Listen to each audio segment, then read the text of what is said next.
but as a percentage, the Straits of Hormuz are hugely important. So now we're listening to the U.S. say, oh, we're helpless up against Iran, who's been suffering under, extraordinary sanctions that if that was really true, they wouldn't have all these amazing hypersonic missiles, yada, yada, yada. Okay. And now what we're watching is the entire global economy being severely shut down. So let me give you an example. We're in March. What is March? What do you mean? What is March?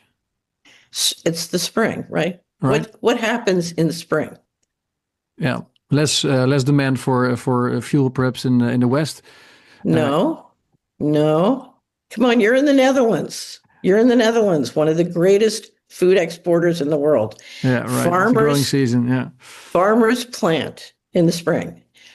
Right now, we are shutting down the critical ingredients to most European factories who make fertilizer, right? Okay. And so by the time that gets through, whenever it gets through, it's going to be too late to make the fertilizer. You're going to miss the whole spring season. So I don't know. I just saw a headline, Goldman Sachs, leading member of the New York Fed, says that it's going to be shut down for 21 days, right? Yeah. Miss the planting season. Okay, so if you look at the material coming through that's critical to chip production, the material coming through the straits that's critical to fertilizer and food, and the material coming through that's critical to energy, you're talking about massive dislocation of the global economy. And if it goes on for long enough, I mean, we have Peru, Thailand, other people talking about doing COVID kind of shutdowns to save gas and fuel. Yeah. Right. But you're talking about intentionally shutting down the global economy. And it didn't start with Iran, and it didn't start with the United States. It started with the City of London. So Lloyd's of London shut down the straits with all their insurance company friends and reinsurance company friends, right? So the city shuts down the straits, and now the Iran is helping supposedly to keep it shut down. Yeah. Do you buy that story that the U.S. military is helpless? No, but what I struggle with is it seems like a lot of countries and citizens across the world are going to suffer as a result of this war and as a result of the blockade of the Strait of Hormuz.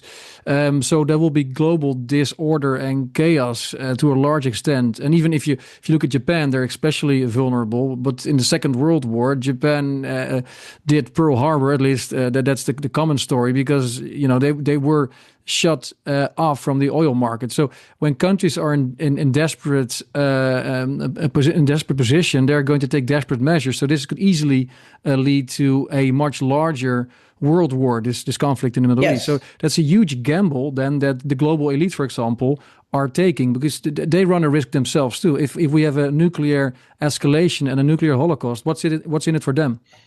So well, what's in it for them is implementing the control grid and depopulation together. Yeah. That's what's in it for them. If this is, because we don't know yet. I think it's too early. I can't tell whether you're looking at massive incompetence on the basis of the U.S. or you're looking at an intentional desire to shut down.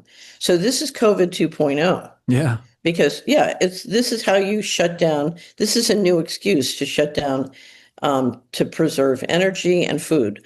I think the big problem here is famine.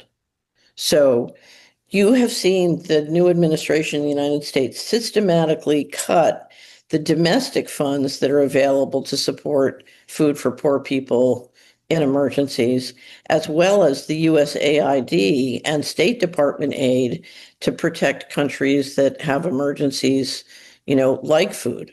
So you have, I don't know, 25 maybe $1 billion traditionally that the U.S. had available to stop famines. That money is all cut, and now you have something that's creating the conditions of famine. So, to me, that's very disturbing.